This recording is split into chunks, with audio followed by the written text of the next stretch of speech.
Can they move close towards these ends because they can't go properly? Riders, can you move close? Can you move close to where I am? Let us play the East African National Anthem. East Africa, we all...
Amashanyarazi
Make some noise for you getting this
Manya Lwakataka Ponsiano, abadde event manager wa event eno C&C Eastern Central Africa. Event ewedde bulungi nnyo. Twebaza nnyo abawagizi baffe mwenna abeekuumye mu safety. Era nkyekakasa ttiimu Uganda Ewangudde ekikopo kya leero. Points efunye nnyingi. Era event ewedde talina accident yonna ebadde mbi.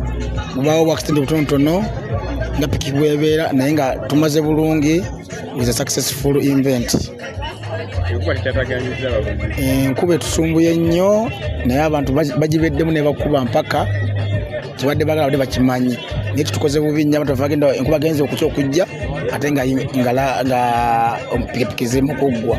Naye tebaggwamu maanyi abantu bafa bazereeti nakoze mwezi 13 tujja kuba n'emmotoka z'empaka wano wennyini. Abavuzi abamu tebaweze tubadde n'abavuzi bagenze okumaliza nga bali kinananga mu basatu abamu bafunyemu obuzibuzibu okiyalingi bunzayo ku maborders. So kyemmanyi ng'entandikwa okujja nti tujja mu Gweta Masaka omunamundi ogunaddako tujja kusingawo. Emmanuel Sawankambo nze nanyini wa Iviras Raceway. Tuli basanyufu nti tutegese event ebadde nnungi nnyo. Abavuzi banyumiddwa, abalabi banyumiddwa, tetubaddemu na incident. Tufunye ekirungi, tufunye okuvuga nga waliwo omusana, tufuna n'enkuba. So abantu banyumiddwa bafunye kasavu kanyama. Era tusuubira nti event ejja kuba nnungi nnyo n'okusinga ate eno. Nga bwe twabasuubiza by next event tujja kuba twongeddemu ebirungo mu track ate ne facilities mu kifo. Era tusuubira mujja kwongera okufuna essanyu n'erisingawo. Pozi n'ekisembayo nga 13 tujja kuba ne National Rally Championship double circuit naye tubayise mujje era tumanyi mujja kusobola okunyumirwa. Tubalindiridde.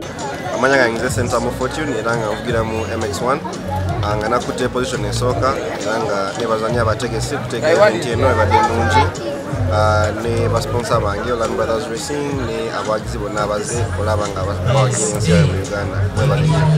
Track ebadde etya era biki ebikusobozesezza? Track ebadde nnungi tebadde mbi era nga sifunye omuzibu gwonna. Nze bampita John Baptist Achal vugira mu MX Vets muyaba bazivugako.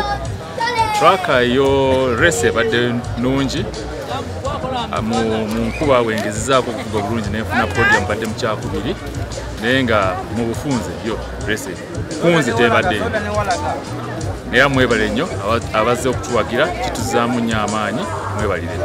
Manya gange nze Gift Sebuguzi mvugidde mu 125cc class abamu mumanyi nga African Champion 2020. Ero event engendedde bulungi sobodde okuwangula zonna hits era nenfuna points nkaaga era nga ndi musanyufu nnyo. Wangudde hiti zonna 3 era nze wangudde nga sifunye mu buzibu bwonna. Hiti yokusatu enkuba yatonye nga waserera naye sifunye buzibu bwonna.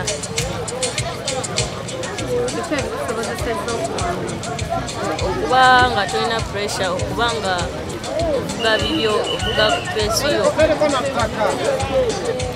Yeah, my name is Daniel Muridhi. I'm from Kenya. In this event, I was the deputy clerk of course, and also the Kenyan team manager. Well, we were not many of us here. We only brought 6 linders. But in the classes that we brought them, like on the 50 senior, our Rinde rider was done on the Rinde's class. And then on the 65cc, where we had 5 riders, we were able to get position 1 and position 3, and position 5 and 6. So our performance has been very good, considering that we have very many riders in Kenya, but it was school time. People are doing exams. So we are a lean team that we managed to bring here people who are finish their exams. But the national education system, the national curriculum, people are doing exams. Some of the ones who are here are the ones who possibly go to the national school, international schools, who had already finished their exams.